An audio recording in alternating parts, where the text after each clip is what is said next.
What's up, mother cousins? This is the Homesick Lonewolf podcast. How we doing out there? I'm happy to be here with you all today. Let's get into it.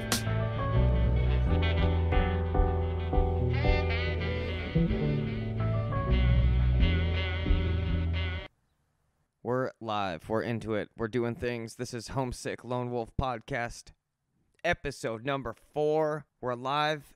This is Planet Earth. We're coming at you on a nice little Friday. It's February. Things are happening. I'm excited to be alive with you today.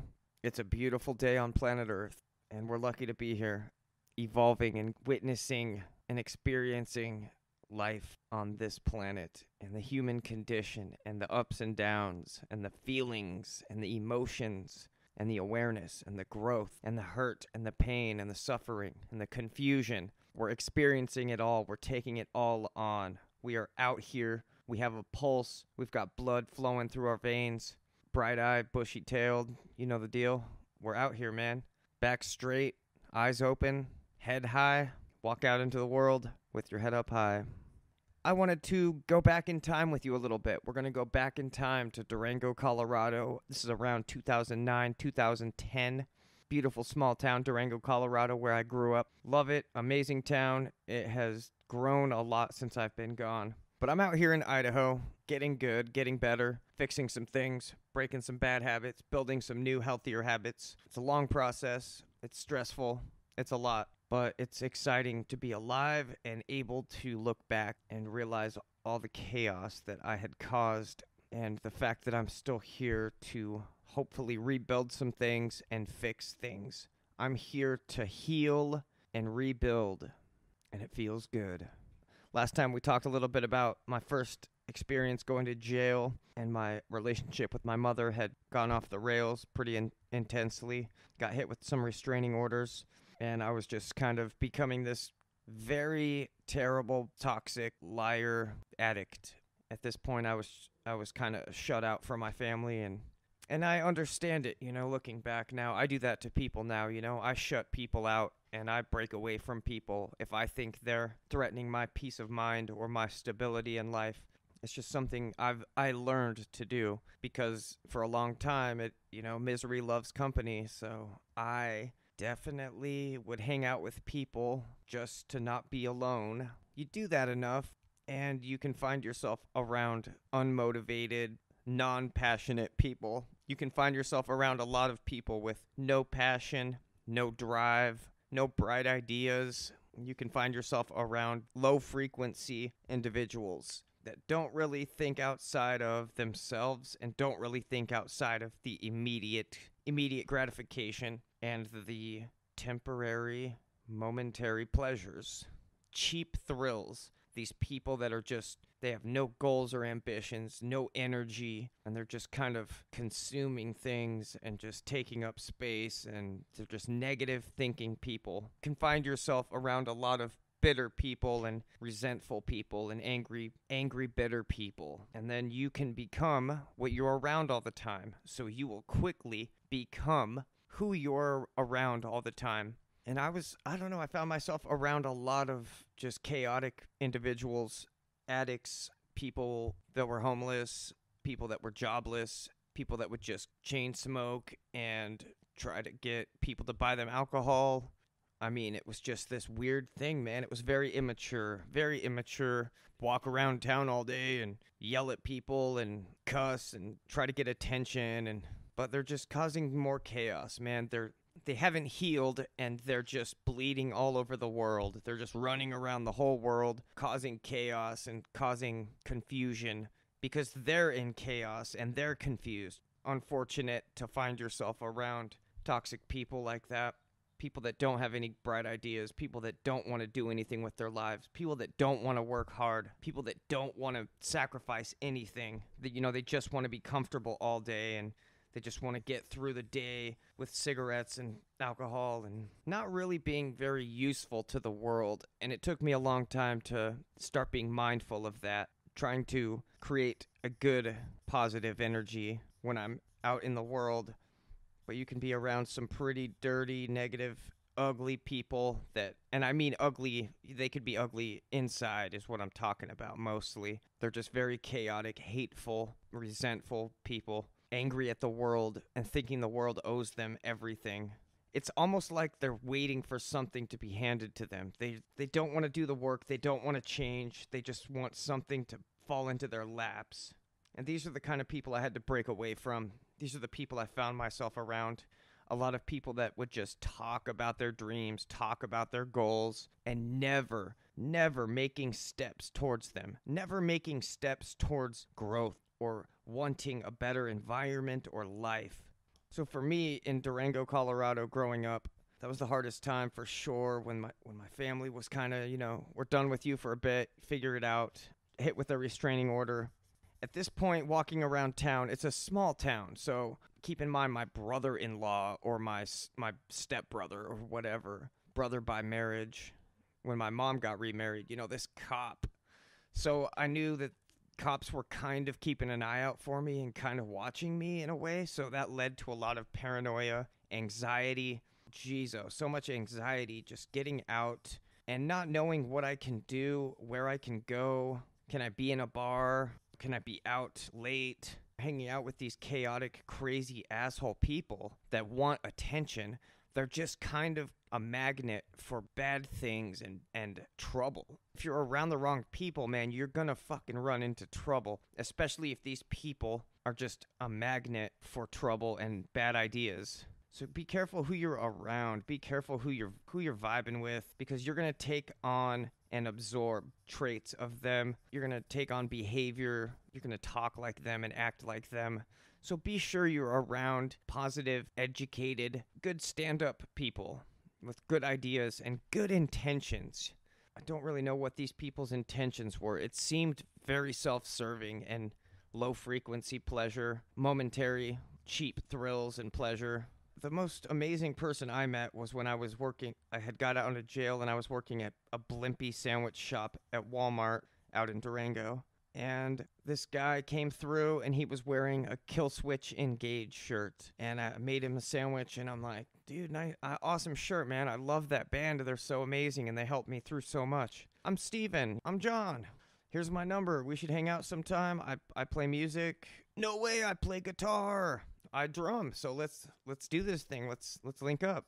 So that was pretty awesome meeting Steven. At this point, it was just L and I. This little kid, L, we'll just call him. He was just a little homeless emo kid, and he was kind of on the same chapter of life I was. And he was just kind of on his own, doing his own thing. Didn't have the education, didn't have the skill set to survive in the world. He was kind of honestly like this little lost puppy, and I took him under my wing and tried to help him out as much as I could, and two heads are better than one, so I figured we could go through things together and find places to stay together at night, try to find food during the day, help each other find jobs. At this point, we were pretty low-frequency minded people, I gotta say. Our worlds were very small, and we didn't have much money to even pay rent. We were living in terrible conditions, just gnarly, disgusting, rundown places that were like $200 a month, $300 a month, and still we're just struggling and wanting to just chill and party, go downtown and walk around and run into people and be social. I guess that was more important to us than anything else. But in a way, we were searching for something. We were trying to make something happen where there was nothing. And this is when we were kicking around the military idea, why don't we join the military? This is crazy. We're just starving and walking around, being cold and broke. We didn't know where to start or where to begin. We needed guidance, and we needed it fast. Elle and I have this band, Killed Last Night. We both work at Carver Brewing Company. Amazing. Love it. Wonderful people. Wonderful food and beer. I feel bad about saying the beer's good. From what I remember. And we're working there to kind of stay afloat. And the people at Carver's really helped us out a lot. The management, the chefs, the people there in the kitchen and the front of house, they just really, really helped us out and gave us a place to go, gave us a place to kind of make some money, get some cash in our pockets, have some food. We're productive. We're trying to be productive members of society. We're trying to pitch in and do our part. We definitely didn't care about that at all. It was an awesome social scene. It was a great place to be and meet people and run into friends and family all over the place. Just Carver's was the place. It was just super wonderful and lovely to have all those awesome people in our lives. We were just very immature, and there was a lot coming at us. There was a lot of good information and people telling us how we should conduct ourselves and behave, people trying to point us in a better direction. We had a lot of mentors there and just awesome men that we respected, men and women that we respected and loved and cared about, and they cared about us. And it must have been hard for them to try to help us out, and we just did not see anything. We couldn't see clearly. We were just in the haze of being young and selfish, temporary pleasures, and not really thinking about the future much. So it was this thing, we'd get off work, and we would sit at the bar and converse with fellow people we worked with there at the restaurant, and drink beers and have just a wonderful time socializing and getting to know awesome people in the area, a lot of local people there, a lot of just wonderful people in the community that go to Carver's all the time, and it was great. We would go out to Steven's house. None of us had a car. We would just walk around a lot, and Steven lived out by the airport, by like halfway to Bayfield, so it's like 20-30 minutes outside of Durango. His sister Chelsea was super awesome. She would drive us around a lot. She had a car, an awesome little red Jeep, and she would come and pick up Elle and I all the time. We would just be sitting at the gazebo or chilling at the park, wasting time. Chelsea would always text us and see what we were up to, and most of the time we were just sitting around doing nothing, walking around town, killing time, being nobodies. We would hit each other up. We'd go out to Steven's house, and his mom and dad were just the most amazing people. Barbara, so awesome. Miss Barb, she was such an amazing lady. Jeez, his dad was just so awesome. Oh, man. They were just the most amazing people, man. I love these guys. Oh, such good people. And we would go out there, and they would feed us and let us sleep there. And we would drink all night. And his uncle was there, his Uncle Kevin, who was just such a badass, drunk old man. And he would just get lit up and party with us. And he was so stoked to be partying with the young guys. Just listen to metal all night, chain smoke cigarettes, take shots and party and just have a blast, man. Hugging and laughing all night, loving it. Building a bond, creating something real. We were destructive and we were broke. Didn't have much of an idea, didn't have much of a plan, just kind of consumed in this rock and roll lifestyle and being broke and poor and just barely getting by all the time. We did pretty good at not paying attention to, we didn't pay attention to how poor we were. We didn't pay attention or acknowledge that we were in poverty. We were just young and we had places to sleep, so we didn't call ourselves homeless. We just stayed wherever we could, and it was tough sometimes, man, because I would find a place to stay. Maybe a girl wanted me to stay with her. I'd have Elle there, standing there, staring at me with his lost puppy dog eyes. Can I come stay there too? Can I come stay with you guys too? It just became this really weird thing, man, where I would find help. I would find somebody that wanted to help me, and then he would kind of, oh, can I come too? And kind of started to become this leech. And this toxic mother effer that was just always taking and always trying to get what you had, never really offering anything to the table, bringing anything to the table, never really offering anything, good ideas, barely said anything funny. He was just directionless person, hopeless, no skill. I love the guy. Jeez, oh. But yeah, it became more baggage for me. I can't even help myself, I'm trying to help this person too, but he wouldn't even help himself, which made it a lot tougher. And living with my sister and some of her friends, and that was a good time. Again, a lot of just selfish immaturity, getting trashed, not really working, not really caring about work, just wanting to hang out, wanting to be around each other, wanting to be with each other, wanting to laugh all day and get drunk together. We're cruising through things and just kind of doing this. We're jamming once in a while. We got a band going. Things are pretty cool there. It was pretty interesting, but out of nowhere, my mother calls me around this point, and she calls me and tells me, hey, your grandfather put away some money for each of you, blah, blah, blah. So basically, out of nowhere, I had $5,000 coming at me. I had $5,000 out of nowhere. And I was living paycheck to paycheck, $400 checks, $500 checks. Couldn't really commit and focus on getting hours. I just felt that pull, I guess, of being young, and it was like, There's so much more to do. You can enjoy yourself. Life's short. That inner voice telling us, no, life's too short to mess around with that. Talking myself out of doing things I know I needed to do. Just running from responsibility, avoiding responsibility, avoiding growing up, avoiding acting mature. We just laughed a lot of problems off. We just didn't let a lot bother us. There wasn't too much that we had to hold on to. There wasn't much going on in our lives. Wasn't too much beauty in our lives. $5,000, wow, that was amazing to me. That was life-changing, but I didn't know what to do. I didn't know how to invest. I didn't know how to save. So all of a sudden, I'm an addict, and I just take all my friends out, pay for my friends' rent, take my friends out to eat, buy food for everybody, buy drinks for everybody, weed all the time, pills all the time. And yeah, it's dangerous, man. I mean, this was early on in my addiction career, but to give an addict money is a gamble. I have done so much better these days, and I'm doing amazing with it. I'm learning to invest. I'm learning to save. I'm learning to prioritize. But back then, man, it was just easy come, easy go. And our worlds were so small, and our minds were so small.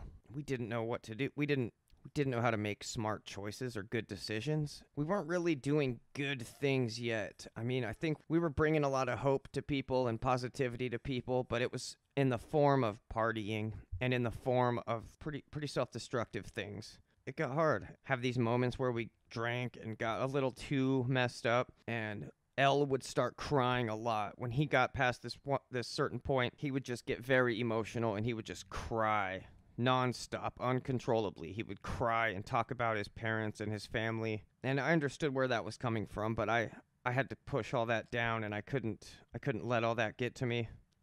That was just intense. I think I bought a lot of music gear, a place. I think we got into an apartment. A bunch of us lived in this apartment. We called it the number 10 or number 7. I totally forgot. It was off 32nd Street. These terrible, terrible Riverview apartments, I think. Just the gnarliest, grossest apartment complex in that town. And it's the only one we could afford. And before I ran out of all this money that I just partied away, I went to Baltimore.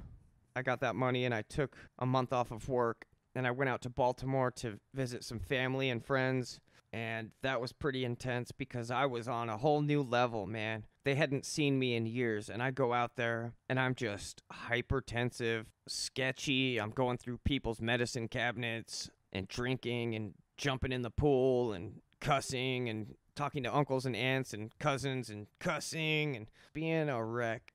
I was just like, I'm excited. I'm alive. Let's party. Life's a party. Let's celebrate. This is so awesome. So I was on like cloud 9 and needed to calm down and chill out. And I was going to crash at some point for sure. So my brothers and I are out there in Baltimore, and we're driving around, we're visiting people, and I got super trashed. 100 degrees, we're at the beach, and I'm drinking super warm Sailor Jerry's. Oh, disgusting. So with the Sailor Jerry's and the sun, I like blacked out at one point. God, I lost my brothers in Ocean City, Maryland. Just kind of ran into them all of a sudden. And man, I was just lit the hell up. And I think I threw up in my brother's car. And man, my brother Tim and I got in some kind of fight. Terrible, man. Lots of alcohol and emotions and not flying straight. Just chaos. I was just not doing well. I was not growing up. I was not being mature at all. And I was just causing a lot of chaos and destruction everywhere I went. It was just chaos, man. I mean, that was the trip that really got my family to see how destructive and off the rails I was. My family back there, they were afraid for me, and they were scared for me. They were afraid at the path I was on, and they were scared at the actions I was taking and the choices I was making. They did not approve whatsoever. Coming back home to Durango after that, it was just awesome, man. I mean, I came back to Durango after a month out in Baltimore. Kind of had a falling out with my brothers out there. Got in a lot of fights just because I was so immature and destructive and didn't have my shit together at all. My dad was from Maryland. He died in 94, but before that, we would go out to Baltimore every once in a while and visit family, and I thought it was just the coolest place ever. and I really liked that city and loved it and thought I could move out there someday and live there. So I come back from the Baltimore trip, get back to Durango, back to Carver's, get back to work. Things are pretty cool. We're all living at this place downtown called the Man Stables. It was just, I think, an old frat house or something, an old party house in the neighborhood, and it was just right there on College.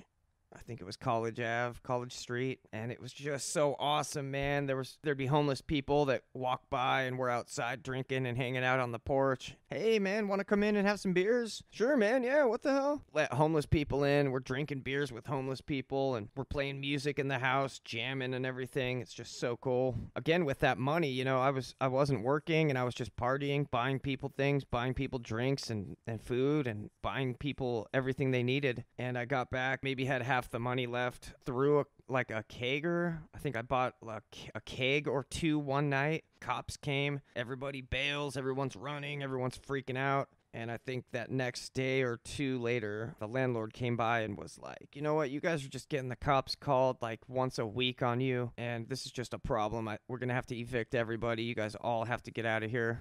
Packing up, getting out of there, looking for new places to live. I used the last of my money at these shithole apartments. I used it to get into these apartments over there on 32nd Street. I let my friend L move in, and he was just not paying rent, not paying bills, not offering anything, not being productive, not being responsible. He had to move out into the living room, and my brother Tom moved in. Zach Tweed moved in, a bunch of the homies moved in. So we just had this open house, dude, that the skater crew could go hang out at, the band crew could hang out at, and it was just this party apartment. It got pretty rugged. There wasn't much furniture, there wasn't much food, there wasn't anything in this house, so it was pretty empty most of the time, and lived there for a couple months with no furniture and no electricity. That was pretty hardcore. It taught me a lot. I really appreciate electricity and running water.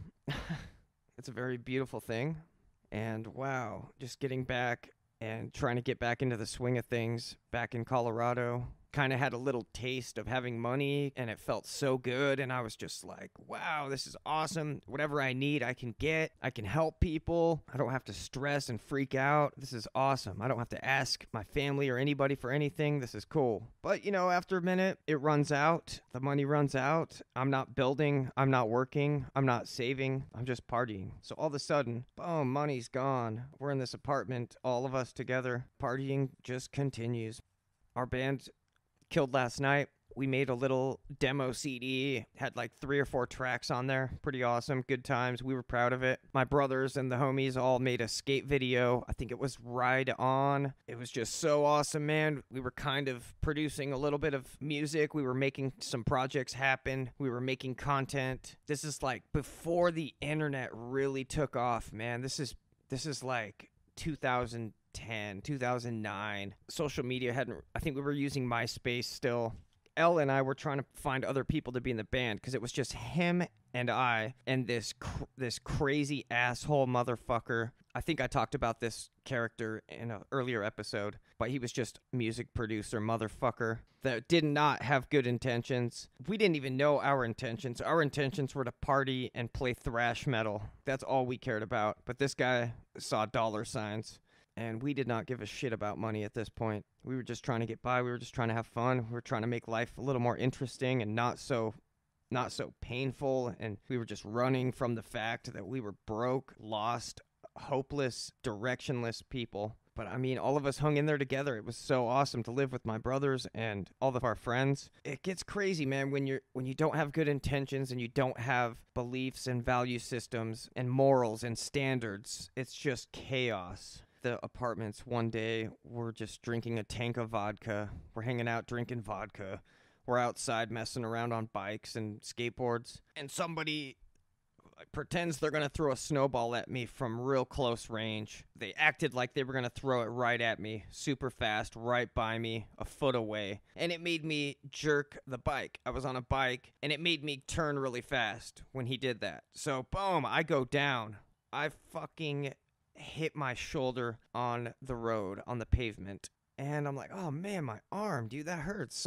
Something happened to my arm there. So we're pushing and pulling and doing all this stuff to try to pop my arm back into place. And I go to the ER. I smell like alcohol, and I tell them what happened. I don't have any money to pay for the ER visit, so my brother's girlfriend helped me out. And I get in to go see a doctor, and they're like, yeah, your clavicle's broken. You need to have surgery. Wow. So I'm out of work now. So now I can't work, and I'm barely hanging in there. We're barely getting by. So I can't work now, and I'm going to be out of work for about 2 months. And I start getting on pain pills. They give me hydrocodone 7.5s. So I'm just chilling, my arms in a sling, and I'm just taking pills and smoking cigarettes. Think that's the extent of my existence. I was just alive, getting by, and couldn't play music now. Couldn't play music. There was a lot of stuff I couldn't do because of my arm, because of my shoulder, and I just fell behind even more. And this one terrible day, I ran out of medicine. I ran out of medication. I had surgery maybe a month after this of the initial wreck. I get injured. I have surgery. And then they put me on Dilaudid, which is morphine, and it didn't do anything to me. So they were like, oh, you must have some kind of tolerance happening with opiates. So they gave me Percocets, like, oxycodone 5s or something like that. So now I'm on the good stuff, and now I'm really getting addicted. Now I really can't do much without a couple pills first. So this just becomes another dimension of hell. And I start drinking a lot on the pills and blacking out.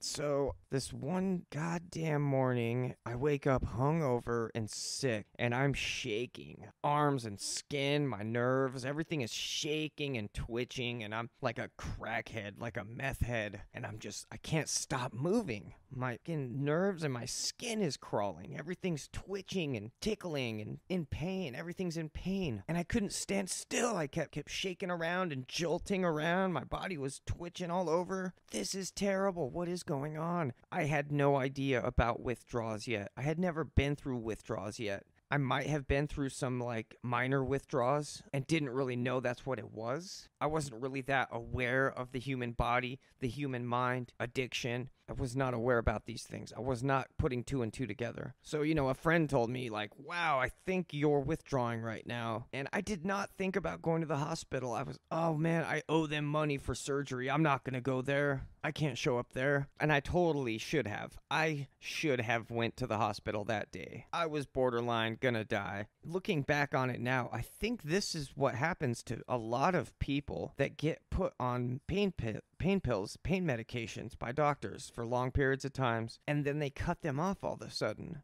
And I thought about suicide because it was so painful and it was so confusing and it was just so chaotic. Looking back at it now, I really do believe that's the point where a lot of people commit suicide. I think that withdrawal is what causes a lot of people to go over the edge and just end it because there's no way to calm this down. And I don't think kratom was around back then. I don't think Suboxone was really available back then. And I didn't know a goddamn thing about medicine. I didn't know a thing about the body or the mind. I didn't know how to recover. I just knew how to numb out and take too much and abuse things. So I completely sabotaged my body and my mind, and all of a sudden was paying for it dearly. And I would do stupid, terrible, shady things, man, like steal weed from my brother and then trade it to somebody for pills, or go steal pills from somebody, steal money from somebody, and then go buy some pills just to feel better. And it's like, I can't go to work. I'm so sick, and this is terrible. I was just so messed up one night and withdrawing and just so freaked out, having terrible anxiety and just bad anger issues. And I kicked my brother out of the apartment, and he was the only one holding it down. While I was injured, he was the one keeping it real and paying bills and making sure the lights were kept on. And I didn't see this. I didn't care. Didn't notice. I was so messed up. And in this weird addiction mindset, I had a falling out with my brother Tom and his friends, and Zach and him left. They packed up and left, and I was in this apartment by myself withdrawing. It was just so heartbreaking, terrible, dark place. And yeah, I wanted to end it, man. I wanted to end it, but I also really, really believed if I kept drumming, I could do something with the drums, man. I really wanted to keep on pushing forward and keep on trying to play music, because music was keeping me alive. Music was my existence. So with these injuries, not being able to play really, really fucked me up and set me back and put me in a weird, dark place. I'm withdrawing from these medications, trying to heal from surgery. Just got in a fight with my brother, just kicked everybody out of the apartment because I was withdrawing and sick and angry and confused. The next day was just a little bit better. It was still pretty terrible. I kind of get a little bit better with the arm. I'm trying to get healed so I can get back to work because things need to happen. Get back to work over at Carver's. And then I had these other homies living. I had some friends living over on 8th and 8th Street, 8th Ave, awesome hood in Durango, Colorado, on the grid, you know, just over by downtown, this amazing neighborhood. It's the best area to live in. And we were living over on 32nd on the other side of town. So we moved all the way over to this other spot closer to downtown. My good friend Daniel and I lived there. We got in this place. We got this room for rent, these 2 rooms for rent. We go in, we set up all of our stuff. We got it all hooked up. We got our stuff there. And yeah, we moved over to this new place on 8th and 8th, and it started a whole nother chapter. It was a whole nother world. We were closer to downtown. We lived by all of our friends. There was always a party going on across the street. Really good people that we worked with at Carver's lived across the street from us. Always people driving by, going up to Fort Lewis, to the college. 8th and 8th, man. It was just amazing to live there. All the homies would come by. All the friends would come by. People would just be walking by, and we'd be out front hanging out, smoking and drinking and listening to music, and just so many people would come by and say hi, and it was just such an amazing, badass, prime spot to live. But again, it just completely started a whole nother chapter, and we were not done partying. Not by any stretch of the imagination. So I hook up with Daniel. Him and I get this apartment, this awesome little place on 8th and 8th. We get all moved in and everything. And at this point, I'm kind of talking to this girl I had met over at the old apartment, kind of talking to her a little bit. I didn't know how to build a relationship. I didn't know how to start a relationship. I just knew how to have one-night stands. I knew how to just be a flake. I didn't know how to commit to anything. I didn't know how to nurture anything or build or care. So all these awesome things and opportunity would come by, and amazing people would come into my life, and I was so fixated on finding opiates, and it just blocked me off to so much that was happening. So much awesome opportunity and chances to do amazing things passed me by. Amazing people I could have had great relationships with, wonderful friendships with, all passed me by. It was like I was looking at the ground kicking rocks while the rest of the world was unfolding around me, and I had no fucking idea or clue how to tune in to the world. I did not know a goddamn thing. I didn't know how to read red flags. I didn't know how to read signs from the universe. I didn't know how to take a small opportunity and create something big out of it. I didn't know any of this stuff. I didn't know how to grow up and mature. I did not know how to behave like a good person. I was living compulsively and for momentary, temporary pleasures. Yeah, this is still in Durango, and there's still a lot to cover before I get to present day. So hang in there with me, and I'm going to keep on telling these stories and trying to work my way up to present day. By then, hopefully, you'll have a pretty good idea of what's going on in my life and this journey, and I hope you learn a lot, and I hope this episode made you feel good. I hope it made you laugh. I hope it made you think, and I'm going to let you go for now. This is episode 4. We're working our way up to present day. So I thank you if you made it this far. I thank you for tuning in, and I hope you have an amazing day. I love you so much. I miss you very much. Go get some sunshine. Go get some clean drinking water, because we're very lucky to have both those things. I love you. This is John Schaefer signing off, episode 4. I need you to go out there and have a great day. Be excellent to each other. I believe in you.